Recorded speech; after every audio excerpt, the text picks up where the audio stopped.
हिंदुस्तानी खाने की खूबी पता है क्या है?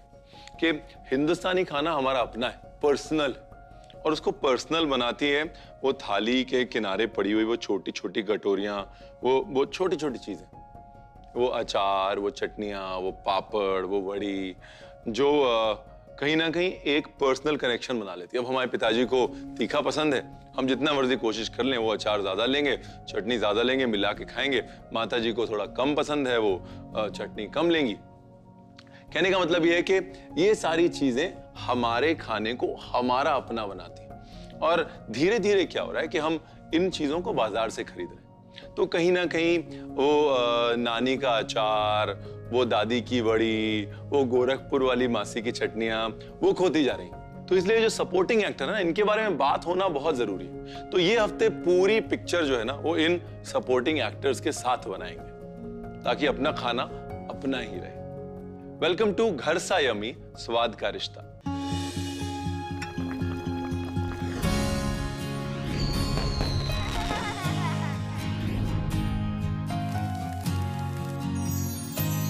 कुछ रेसिपीज ऐसी होती हैं जो हम एटलीस्ट जानना चाहते हैं कि यार ये असलियत में कैसे बनती है। वैसी ही एक चटनी की रेसिपी है कोकोनट चटनी, क्योंकि हम जहां जाते हैं एक नए रूप में हमारे सामने आती है, लेकिन असल में कैसे बनती है कोशिश कर लेते हैं। बेसिक, शुद्ध, स्वादिष्ट नारियल की चटनी। नारियल, जिंजर और हरी मिर्च,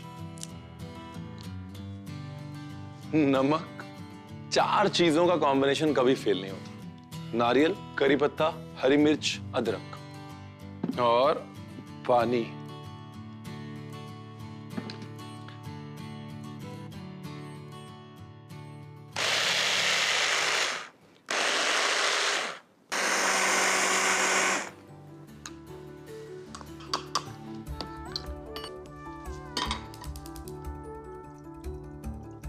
तो पहली चीज तो ये कि अगर ये चाहते हैं कि हमारा पानी और नारियल अलग ना हो, तो थोड़ा गुनगुना पानी साथ में रखें, थोड़ा गुनगुना पानी डाल दें। उससे क्या है, वो नारियल और पानी पकड़ लेगा एक दूसरे को। और उसका एक और तरीका है, सिर्फ 2 पीस काजू डाल दें, सिर्फ 2 पीस। किसी को टेस्ट नहीं आएगा लेकिन पानी पकड़ लेगा। लो जी, गुनगुना पानी।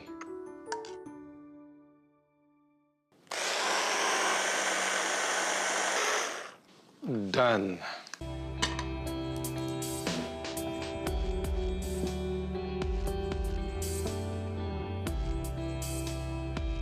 अब तड़के के लिए लाल मिर्च से तोड़ ली, मस्टर्ड सीड्स, टूटी उड़द दाल। देखिए आमतौर पे हर बार मैं बोलता हूँ गोटा उड़द चाहिए, यहाँ पर स्प्लिट उड़द चाहिए। यहाँ पर स्प्लिट उड़द इसलिए चाहिए क्योंकि उड़द जो है वो राई के साथ पकनी चाहिए। और बिल्कुल 2 दाने मेथी के।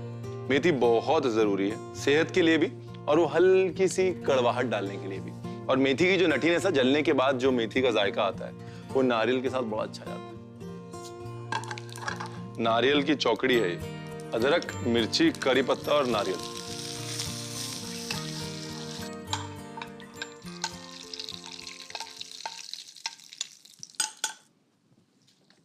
ओहो, चलो जी, चटनी तो बन गई। Thank you very much. अब मैं जाता हूं। नहीं, चटनी के साथ कुछ तो बनाना पड़ेगा ना। तो मैं सोच रहा हूं कि पनीरम बनाऊं। पनीरम की चट्टी में थोड़ा तेल है, कुछ नहीं, उड़द दाल सोक करनी है अलग और चावल सोक करना है अलग। ये जो बैटर है ये यहां तक ऐसे पहुंचा है कि इसमें पहले दाल और चावल को अलग अलग सोक किया गया है। जब तक कि दाल में हल्की सी खटास ना आए उसे सोक करना है। जब अलग अलग सोक हो जाए, खटास आ जाए, उसका पेस्ट बनाना है। और उसके बाद इसको 2 से 3 घंटे कम से कम छोड़ दें, जब तक कि इसमें राइस ना आए। ऐसे एक डंडी रखनी है और उसके बाद जैसे ही वो स्किन बना ले तो, और जैसे ही घूमने लग जाए वैसे ही पकड़ के और ऐसे पलट देना है। अब इसमें इंपॉर्टेंट क्या है कि पनीरम का जो अंदर का हिस्सा है वो नहीं पकना चाहिए, सिर्फ बाहर से जैसे ही कोटिंग बनी वैसे ही इसको पलट देना।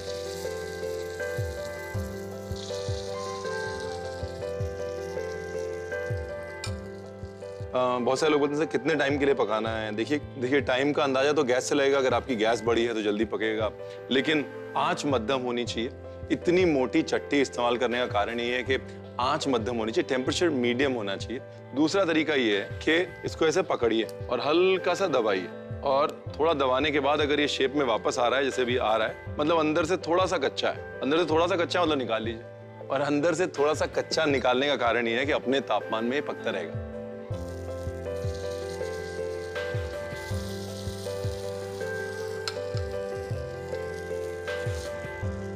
And done. अच्छा, अब स्टफ पन्नेरम कैसे बनाते हैं वो प्रॉब्लम भी सॉल्व कर लेते हैं ना, क्योंकि प्लेन तो मतलब बहुत ही कम बनाते हैं लोग, स्टफ ज्यादा बनाते हैं। वो भी आपको फटाफट से दिखा देता हूँ क्या करना है। फिर से आंच जो है वो मध्यम। ये देखिए एकदम ब्रेड जैसा है ना अंदर से। स्टफिंग के लिए नारियल, बारीक कटा हुआ प्याज, नमक, लाल मिर्च।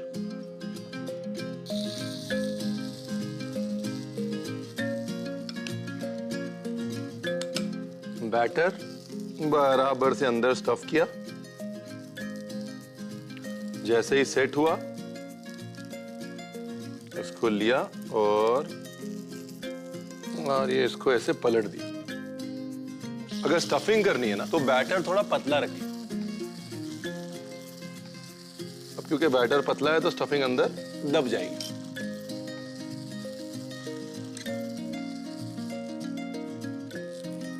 And done. प्लेटिंग।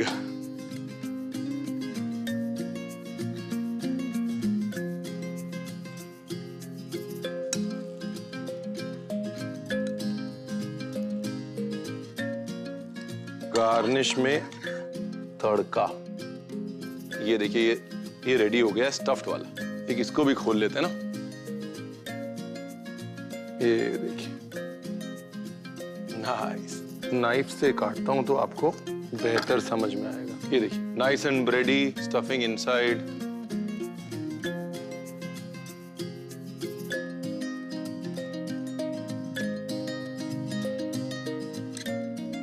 पन्नेरम की तकनीक देख लीजिए और कोकोनट चटनी की रेसिपी। मैं वापस आता हूँ।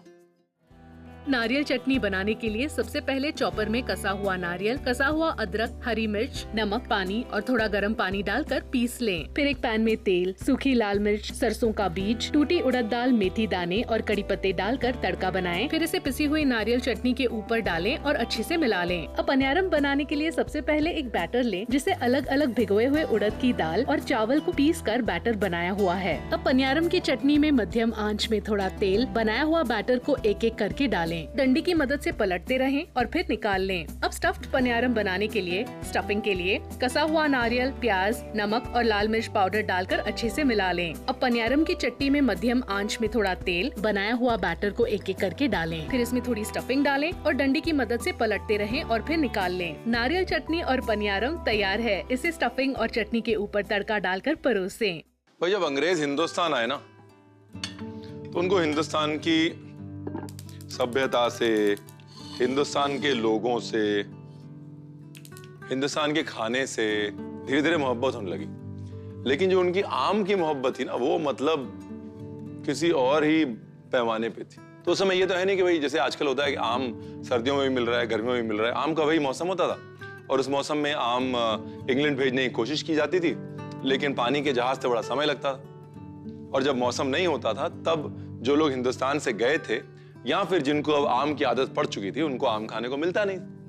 और तब वो जो शब्द है ना चटनी, उसकी इजाद हुई, अंग्रेजी शब्द चटनी की इजाद हुई, ताकि आम जो है वो साल भर पूरे इंग्लैंड के दिमाग में खास रहे। ये रही गुठलियां और तो मैंने कद्दूकस करके रखा हुआ है। ये सारा प्रोग्राम रेडी है। ये आम तो एक तरफ तो गुठली, तो सारी गुठलियां, और गुठलियों में थोड़ा माल छोड़ दें, उसी का जायका है। ये नमक, मुश्किल काम हम करते नहीं, सौंफ, थोड़ी सी कलौंजी, कुछ भूनना नहीं है, कुछ पकाना नहीं है, कुछ भी नहीं, और गुड़।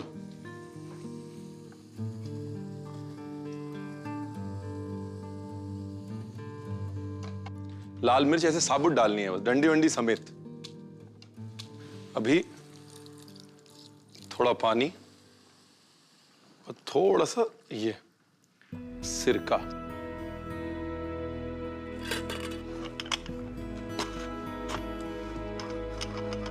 बस हो गया।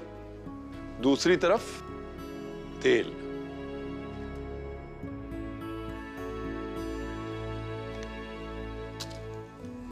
मिर्ची।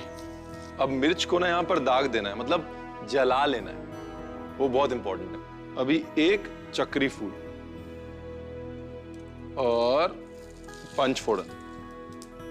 अगर पंचफोड़न नहीं है ना तो 3 चीज जरूर डालें, कलौंजी, मेथी और सौंफ। और पूरा आम नहीं डालना, थोड़ा सा आम बचा के रखना है, क्योंकि इसको अच्छे से गलाना है और वो आम बाद में डालना है ताकि टेक्सचर आए। टेक्सचर मतलब मुंह में थोड़ा आम आना चाहिए ना। और ये अदरक,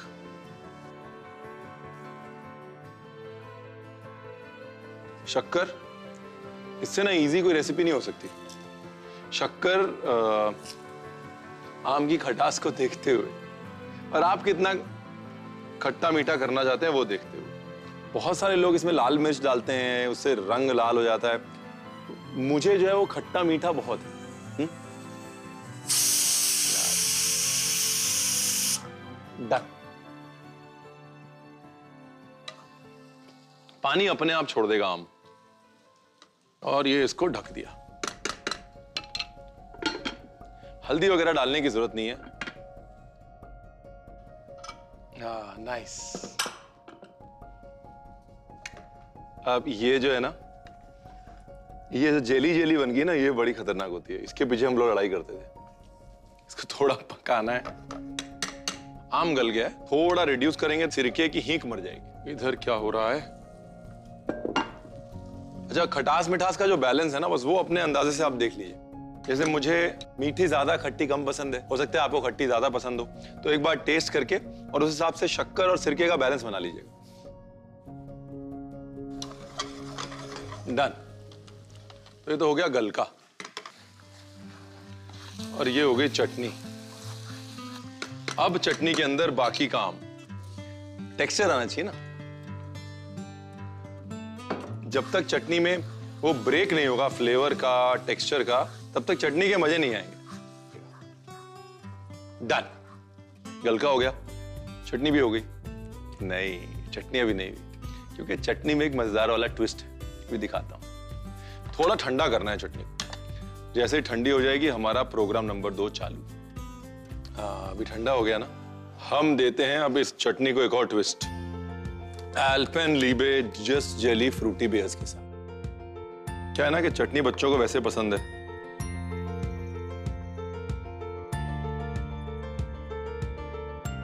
अब अगर उसके अंदर फ्रूटी बेयर्स डाल दो तो आम के शौकीन तो बच्चे वैसे हो जाएंगे। चलो जी, देखो आम तो है ही है, बाकी जस्ट जेली में 25% फ्रूट पल्प होता है। और जब सारा परिवार बैठेगा ना, परफेक्ट स्नैक है ये, full family snack. Chips, nachos, कुछ भी लिया, उसके ऊपर थोड़ी चटनी डाली और प्रोग्राम शुरू। मेरे को ना ये डब्बे में डालते हुए बहुत दुख हो रहा है,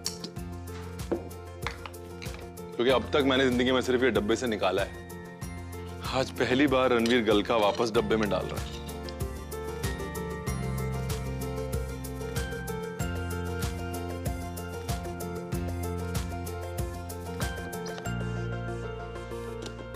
और ये रही हमारी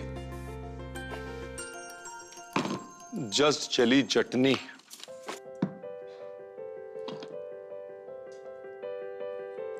जली वाली मिर्च जरूर डालनी है।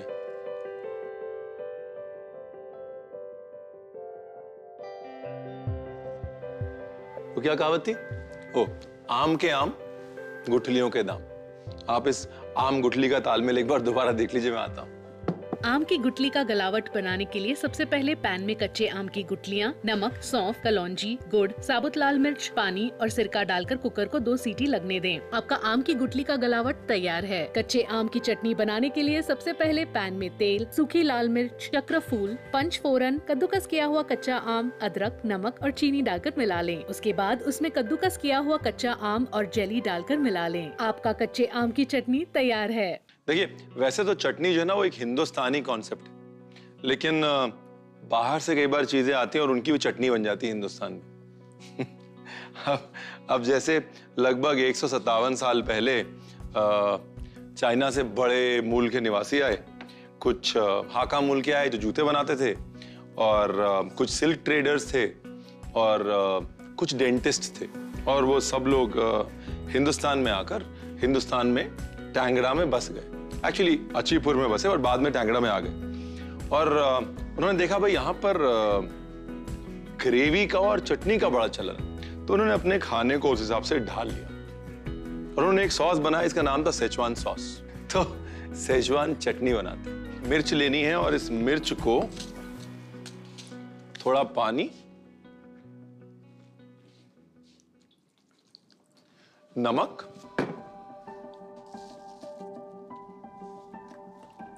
सिरका, 20 मिर्च लिए हैं तो 2 बड़े चम्मच सिरका, 1 कप पानी और बस थोड़ा नाम भर के लिए नमक।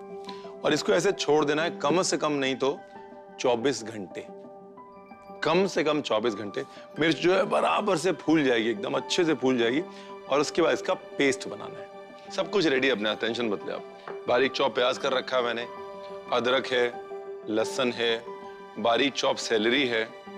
और मुझे पता है सबसे पहले आप ये कहेंगे रणवीर अगर सेलरी नहीं मिलेगी तो क्या करेंगे? धनिया की डंडी ले लेंगे और धनिया की डंडी को बारीक काट लेंगे। ढेर सारा तेल, तेल में कंजूसी नहीं करनी, क्योंकि जब तक मिर्ची भुनेगी नहीं तब तक टेस्ट नहीं आएगा, और टेस्ट नहीं आएगा तो सिर्फ मिर्ची मिर्ची आएगी आपके मुंह में और कोई फायदा नहीं है। ये गई लहसुन, लहसुन के बाद अदरक, अदरक अच्छी खासी, प्याज,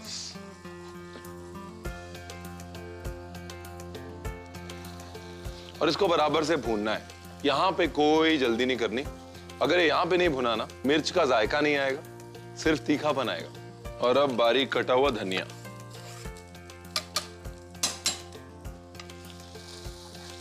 और ये जो धनिया की डंडी है ना, इसका फायदा ये है कि धनिया की डंडी लंबे समय तक पक के फ्लेवर अच्छा देती है। बस ये भुनाई बहुत जरूरी थी, अब तो फटाफट हो जाएगा। थोड़ा सोया सॉस, अब टोमेटो केचप,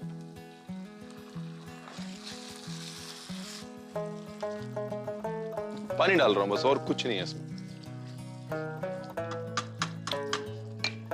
अभी सेचवान पेपरकॉर्न नहीं है तो मुझे वैसा टेस्ट लाना पड़ेगा ना, तो काली मिर्च और लौंग। अब बस थोड़ा नमक डालता हूं,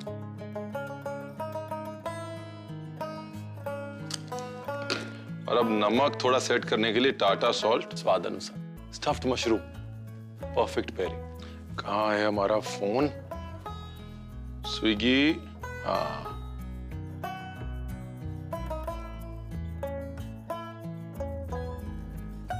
ऑयल,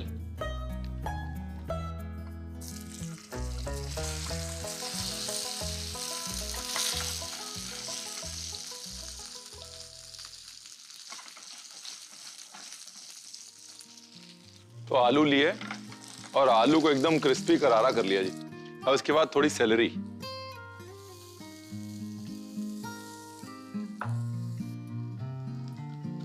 उसके बाद हमारी सेजवान चटनी और धनिया, एंड हियर वी गो।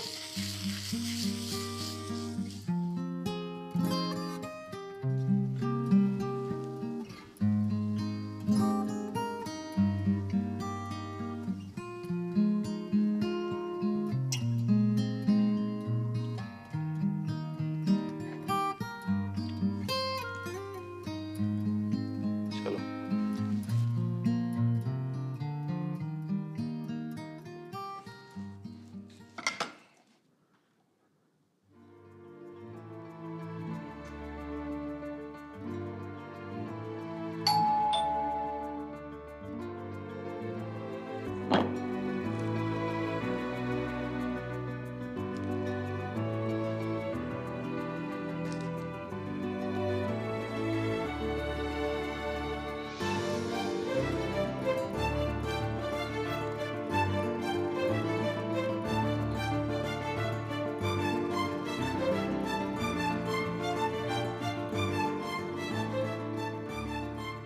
तो अब आपको अगर अपने सपने सच करने से रेसिपी दोबारा देख लीजिए। शेजवान चटनी बनाने के लिए सबसे पहले कटोरी में सूखी लाल मिर्च, पानी, नमक और सिरका डालकर 24 घंटे के लिए रख दें। उसके बाद पैन में तेल, लहसुन, अदरक, प्याज, बनाया हुआ चिली पेस्ट, धनिया की डंडी, सोया सॉस, टमाटो सॉस, पानी, काली मिर्च पाउडर, लौंग और नमक डालकर पकने दें। आपका शेजवान चटनी तैयार है। अब शेजवान आलू बनाने के लिए पैन में तेल, उबले हुए आलू और सेलेरी को तल लें और उसके बाद बनाया हुआ शेजवान चटनी और धनिया के पत्ते मिला लें और इसे धनिया के पत्तों के साथ परोसें। आपका शेजवान आलू तैयार है।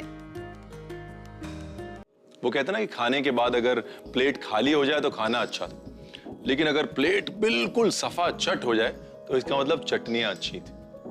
चटनियां वो गहना है जो खाने रूपी इस दुल्हन को सुंदर बनाती, और ये गहने जब तक चमकेंगे नहीं तब तक मजा नहीं आएगा। और हर चमकती चीज चाहे सोना हो ना, लेकिन ये चमकती चीज सोना है, तो चटनी के सोने को संभाल के रखिए।